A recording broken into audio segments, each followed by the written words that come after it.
Hello, everyone, and thank you for joining us today for a Learning and Growing webinar. That's my jam, Enlivening Class Engagement with Google Jamboards. Our presenter today is Jacqueline Bowles of Dalton State College. My name is Sidra, and I'll be your moderator today for Hawks Learning. We do ask that if you have any questions throughout the session, please go ahead and put them in the chat, and we'll answer them as we go. And I'll now hand it over to our presenter.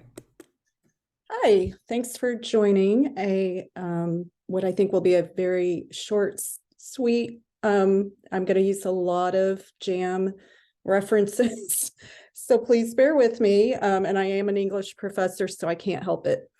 A very short and sweet, hopefully, and helpful, practical webinar that I wouldn't be sharing if I didn't feel it was truly helpful and had brought me to, I think, a new level of class discussion. So I did change the title of it a bit from what I had submitted because I wanted to integrate the kind of theoretical foundation for it, which is communities of inquiry. So I appreciate everyone who's here today, and we'll get started.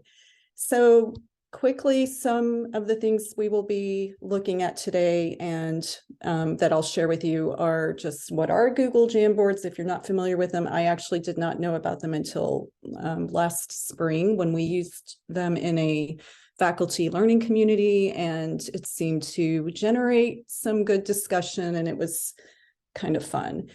I'll talk a little bit about the foundation for my teaching, which is building communities of inquiry. And hopefully we can try to work on our own Jamboard for about 5 minutes today, where you will answer a question about your own teaching and kind of what technology you might use, or if you've even used Jamboards before, I'd like to hear that too.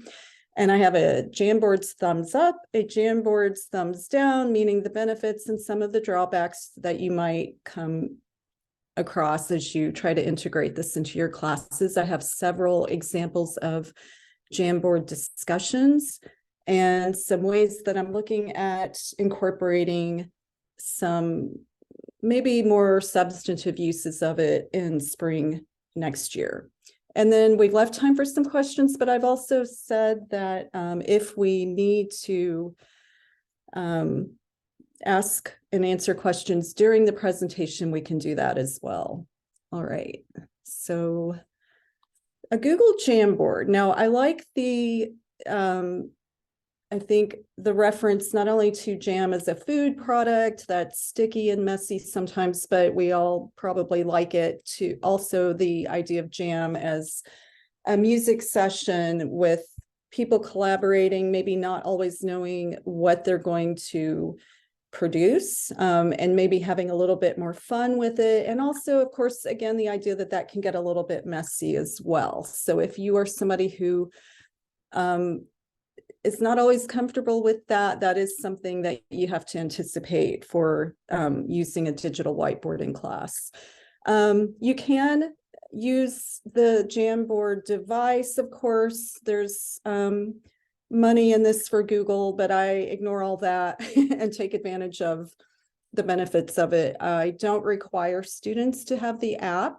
I generally will use the web browser myself, and I see most students using it with the web browser rather than the app. I think most of us probably don't like to add any more apps to our phones than we already have.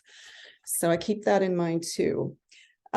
So one thing I've learned in 20 years of teaching, I've been at Dalton State, I'm in my 6th year of teaching there now, is what we all know is every institution and campus and class is different.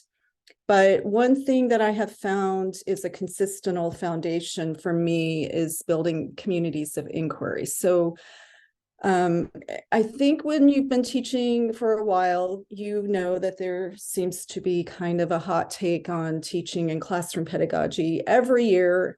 At the beginning of the year, I know after the pandemic, we were talking a lot at my institution and hearing a lot about things like bandwidth and flexibility and also, of course, technology. But and those are all super important, and I remember them, but sometimes it can feel a bit overwhelming. And I try to always come back to these three things when I'm designing my courses or redesigning them, or even finding during the course of a week that the discussions are not going quite as well as I would like. I try to come back to these three foundations and how they intersect to create this learning experience. Social presence.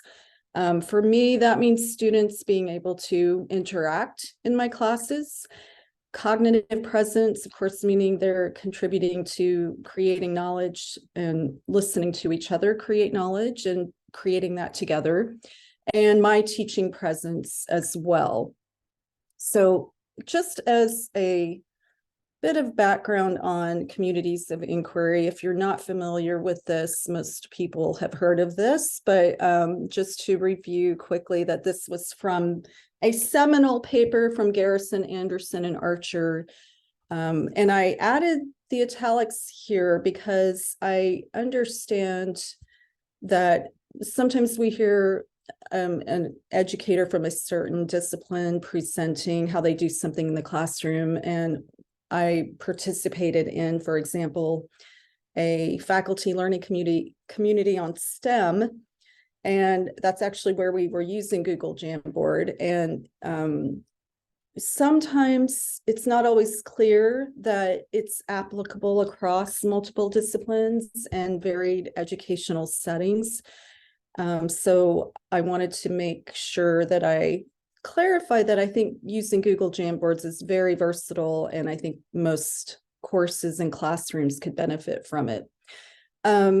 So the framework behind that, again, is that collaborative and constructivist learning experience, and those three elements coming together. And I think Google Jamboards have helped me immensely with this. Your source, you could find all of this information. They have a very helpful website. I've linked it here. I cannot get hanging indents to stick on PowerPoint slides. So the struggle. But this is where I wanted to try using a Jamboard right now. So you have a QR code if you want to try this on your phone. There's also a link that I'm going to try to put into the chat here. I've lost, there it is. Jacqueline, if you want to double check your screen share. Oh, what is not showing? Is it not sharing? No, it's not sharing right now. Oh, okay, I'm sorry. All Is it right, showing we now? can see it now. I'm so sorry. Should I go back through some of the slides? Sure. Let me, okay, now it's going to the, okay, sorry. I am so sorry. I thought I had clicked on that. All right, so here's the agenda. Here's our definition and our Venn diagram of the foundations that I was talking about: social presence, cognitive presence, and teaching presence. And just that bigger theoretical idea that guides what I choose to do in my classes, because of course there are a lot of options, and I bring that up in a little bit as well. And now, can you see the QR code? Yep, we can. Okay. There's the QR code, and I am going to jump over to our Jamboard and put this link in the chat. So if you would like to, let's see, you can watch me work through this process. So this is how I do it for my classes. I will take this link, and Google will not generate that QR code, but you can do that pretty easily. So let me find the chat. Okay. And I've put the link in the chat for you. And because I don't always like having the Jamboard up on a screen while students are working on it, I'm actually going to show the slide here right now, and then we'll hop over to the Jamboard.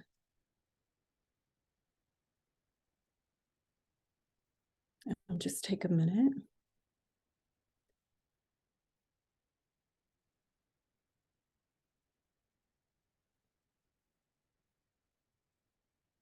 So what you'll do once you're on the Jamboard, I was hoping to see if the interface is as easy as I'm purporting it to be. When you get on the Jamboard, it is a little bit different on the app or on your phone. You'll go over to this left toolbar and click on a sticky note, and then you can change your colors. And then, okay, so I'm going to put test sticky note, and I'm going to click save. And then I just click back on the Jamboard. And then if it often overlaps, you can move it around. You just grab it. You can click on the three dots and you can edit. You can delete it. You can change the order and those kinds of things. So not extensive functionality, but that's kind of one of the things I like about it. It's not too complicated. You can grab a pen if you want to respond to someone else's sticky note, put a check note on it, maybe if you also use those tools and teaching strategies. So it looks like we're getting more sticky notes now. Okay, so I've used Google Jamboards. I'm sorry, I think I moved someone's. This is where I talk about the messy part.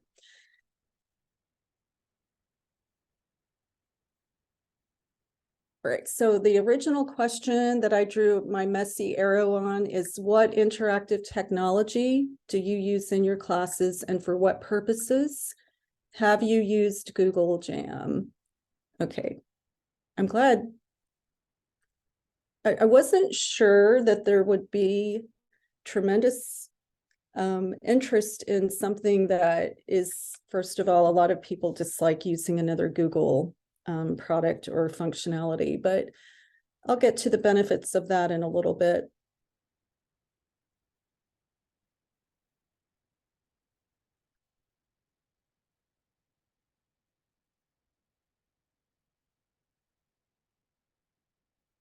Never used Jamboards.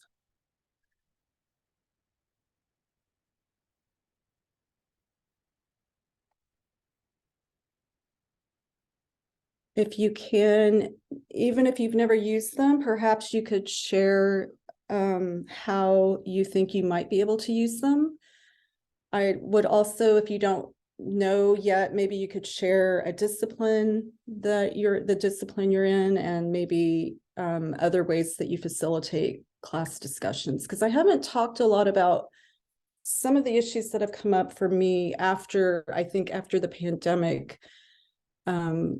It seemed like students didn't feel quite as comfortable speaking in class, and much quieter than I had experienced, especially when I started teaching in 2003. I was not even competing with phones at that point. So I do not have a cell phone policy in my classes because we use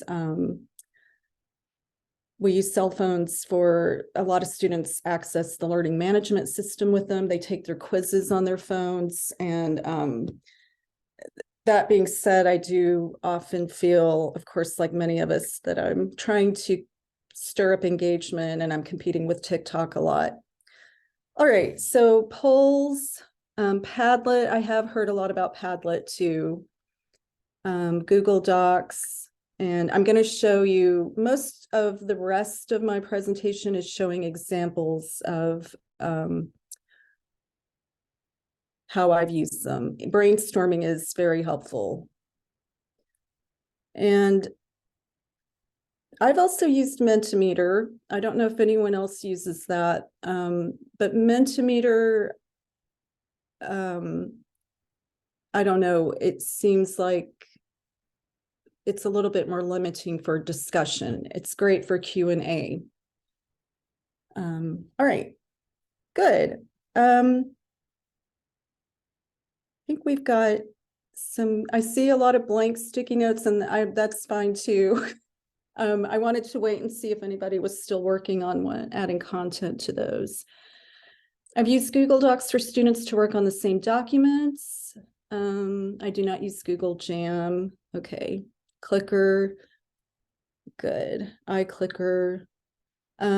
So my approach with Jamboards is not usually individuals adding a sticky note the way we are doing right now. I'm usually breaking it up into, oh, and now we lost all of them. All right. So again, not always a sure bet what's going to happen. I've never had this happen before where they all disappeared, but let me see. I'm pretty sure there's a way to get them back, but that's fine because I'm ready to move on. Let's see. Oh, everything's gone. So there's one of our dangers is everyone can edit and everyone can inadvertently or intentionally delete. But I've never had that happen in class. So we will add that to our thumbs down list. I think it might be on there already. So here's our thumbs up for Google Jamboard. Pretty easy interface. Once you find how to add a sticky note, you're off. Most students do have a Google account and most of them are already logged in, so you can get it going pretty quickly. And it's also cloud-based, it's anonymous. I have actually had students come up and write on a whiteboard in my class, but obviously that's not anonymous. And then with COVID, I quit wanting to share writing utensils, obviously, and having people standing close together. So for me, this was something that was also a bit more, I think, COVID friendly, unless you do group students in peer groups, which is generally how I approach it. The limited space, I put this on the thumbs up list because I like students having to limit their notes, and I think it helps with focus in the group. They also like to use that divide and conquer approach that students tend to go into with group work, where they say, okay, let's do a sticky note for each group member. And I tell them that's fine. I don't love that approach to group work, but I've seen, and I've got an example here of the different results you get with different peer groups in a minute. So the limited space, I think, can work for you in having to quickly summarize what your group discussed. I also, I really like the messy, creative, colorful, and improvisational nature of this, and I think it can be fun. The thumbs down, I'm sorry, we have such an angry looking thumbs down because nobody should be that angry about disadvantages of Google Jamboards, but that's what I was working with. So some people don't like that it relies on Google, and that can get complicated. So that's probably another webinar, but again, I think most students have a Google account and I find that helpful too. It provides a link to share. That can be a little bit cumbersome. I usually provide the URL in our learning management system, but then you're getting into, and I'm sure everybody here has had that issue with how many different functionalities am I going to ask my students to use? Because I use Brightspace, our learning management system is Brightspace. I use Teams. I even do Kahoot, I do Mentimeters, and sometimes I feel like it's a lot to navigate for students. So I'm trying to streamline a bit more. And I think that's the challenge, right? We have innumerable options. So the other thing I really wish Google would add is that it would generate a QR code as Mentimeter does, and that's very helpful. I generated one myself and it wasn't difficult, but then you're also assuming that your students' phones have the functionality and the ability to handle all of that. And I've added 2 pointers from the thumbs up list because, of course, limited space can be not so helpful. So substantive discussions have to be, I think you have to think carefully about what you're going to put on those notes to help your group present your discussion. So some people don't love that. If you have a large class, You'll have to move the notes around quite a bit. That's why I divide students into about 6 to 8 small groups, depending on how many students I have. Also, it's messy, and that's not always appealing to everyone. So it's my messy space. And then I have teams when I want to, I think, encourage a more professional type of interaction. I do use teams. I create a team through Brightspace, and we use a shared document to when we want to be less, let's say, jammy. All right. Yes, you can have separate pages for each group or topic, and I should have mentioned that too. That can be very, very helpful. All right, so this is Exhibit A. This is one of the first times I used Google Jams, and Antigone is, of course, a lot for first year lit students, but it's also still relevant enough that many students love it. So we have some good discussions about Antigone usually. I try to encourage on these types of questions where I ask and for a literary analysis or interpretation to provide the specific lines of the text that suggest or provide the support and evidence for that inference or that analysis. So I like when we can point to the specific lines as we can here. Not all of the groups do that.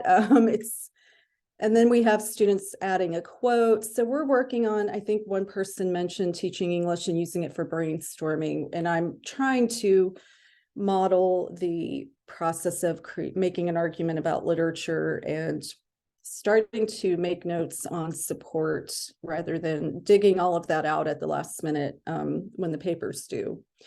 So we use it a lot for the writing process, not just having class discussions. I do teach a film as literature class, and I really enjoy that class. If you don't know the film, this is from, oh gosh, now my mind went blank on the film title, of course, because I'm doing a webinar, The Hurt Locker. Catherine Bigelow was the director, and this was the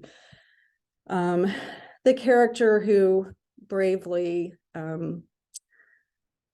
well, and also not so bravely did things that put people at risk. So we're asking questions about the character here. So that's why the image is focused on the character James. You'll see the difference between group 2, and I think maybe group 2 did the like everyone create a sticky note approach, and group 4 said James is in fact an adrenaline junkie, and they were able to have a pretty robust discussion about James. I don't know that all of the questions, I think maybe all of the questions did focus on James, yes, because this was about making arguments about characters and building a character analysis. I need to leave time for questions, but I want to get through. Now, I like the mess and the color of these, and I'm going to get to why I like this in a minute. We also watched the film Blade Runner. The options for visuals are not completely, I'm just going to say not a professional looking type of thing where, you know, you might use Canva or something like that. So the background options are pretty limited unless you want to use an image from Google Images or your own image, and you can set that as the whole background for that whole slide. But I try to match the aesthetic a bit to the film, and this was my attempt at looking like an 80s sci-fi film. So you can see how much work I do tend to get more substantive responses and discussions because these are not first-year students, and they seem to be a little bit more comfortable with class discussion and digging in a bit more. Yes, I love that, Valerie, writing. That's why I want students to see the, as I call it, the mess or the iterative process of a discussion not being the same every time. I often show them briefly. I'll show them the Jamboard from the semester, the previous semester, I don't let them read all the answers, but I'll just show them. And I like to put it up at the end when we can compare the two Jamboards. And it's really interesting. We watched a Do the Right Thing, Spike Lee's film, Do the Right Thing. And the discussion on that film was so interestingly different and insightful from last semester to this semester. And there was a lot of incorporation of world events in the Middle East right now, and the issue of basically at the end of the film, you have the Malcolm X and Martin Luther King Jr. quotes, and they were bringing a lot of that in. So they're responding, you see them responding to current events when they're addressing some of these major themes in the film. And I don't want to start talking about films, so I need to keep going, but because I would. Here's an example of what was not so helpful was when I tried to have students share links, and you can't, as far as I have been able to tell, I cannot find a way to make the links active on Google Jamboard. So the only way to actually click on a link is if you click on the sticky note and you click edit, and then you can access the links. So I like seeing, this was a very preliminary activity on research, and we were actually talking about media evaluation, internet evaluation for information, and misinformation as well. And when, if ever, Comp 1 type questions, when, if ever, can you use the website for research? And also the idea that we begin with a research question. This is inquiry based rather than, stating a topic. So it is fun to have this record of what you're doing in class. And that to me is one of the biggest benefits. Now, I did say messy, so I wanted to share this slide. You will have the doodles. I actually really love this. And this is, if you have ever watched The Seventh Seal, Ingmar Bergman, you will recognize this is kind of an iconic image and scene from that film that I added. And again, we have the group one with their one sticky note, and then we have what, I don't remember what group this was, the groups that really added a lot to it. And as you can see, they're exploring some perspectives on religion and God, and I teach in the South, and that can be scary for students to share in class. Yes, students are able to clear the board, and I've never had students do that, but yes, it can happen.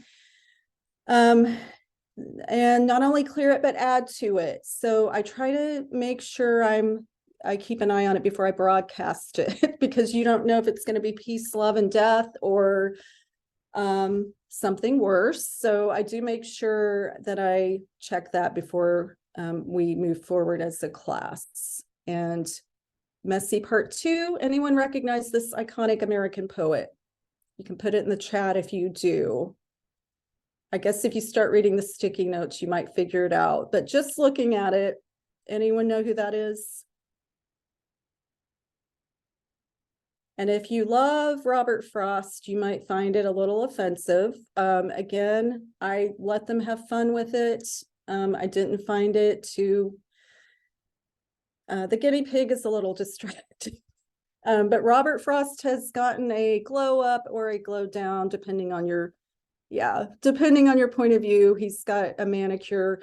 What I'm focused on, of course, is how much work did your group do to find a scholarly source focused on a particular Robert Frost poem in our library databases. And I can see that everyone was able to do that. So I don't care how Robert Frost looks at the end of this. It looks like I'm about out of time. So this is what I'm hoping to do for spring.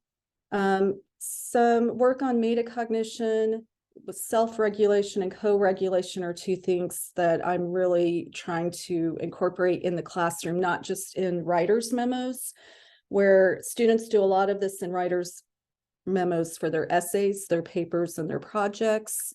um, the self-regulation, but I'm getting more interested, and I think what can help class discussion a lot is co-regulation questions. Did I listen to the comments of others? Do I pay attention to the ideas of others? Um, you know, another whole webinar series could explore how social media does or does not support co-regulation and how we pay attention to other people. So I'm working on some activities using the sticky notes to work out some of these things as well. So one thing I wanted to add, my favorite thing about Jamboards, besides what they bring to my classroom, are that you can download a PDF of your Jamboards for a record of class discussions. And I get kind of inspired. I'm going to share my whole collection here. When I look at my Jamboards from the past year, I kind of appreciate that I have these records of what we did in class, and I do take notes in a notebook. But when students are helping you with the notes, it's a lot easier. And I actually added some of these PDFs, not the graffitied ones, but the one on the Hurt Locker and some from my film class. I added these to my tenure portfolio supporting documents this year. Yay, I'm finished with it. But I just wanted to have some record besides the very formal things we do and the syllabus documents and the assignment sheets that we upload. I included some of these as well. So I thought that was kind of a fun way to add a more creative element to my tenure portfolio. So I appreciate everyone being here. I think we're kind of out of time for questions. So I'm sorry about that, but I hope that you've gained something helpful from how you might use Google Jamboards for getting students to work together on some interesting questions and sharing them with the larger class. It's kind of like the jigsaw approach. So it's fun. And thank you so much, John. I would thank you very much. And thank you for being here on Friday. And I hope everyone has a wonderful weekend. Thank you so much. So I guess that's all the time we have for today. Thank you, Jacqueline, and thank you all for attending today. We will be emailing you a link to view the recording of this webinar once it becomes available. If you or any of your fellow instructors are interested in presenting for our Learning and Growing webinar series, please submit your proposals to the Learning and Growing website, which I'm going to go ahead and link in the chat right now for easy access. These free webinars are brought to you by Hawks Learning, an innovative educational courseware company. To learn more about our mastery-based course materials and how Hawks can enhance learning outcomes for you and your students, please visit hawkslearning.com, and I hope everyone has a great rest of your day. Thank you all for attending. Thank you. Thanks.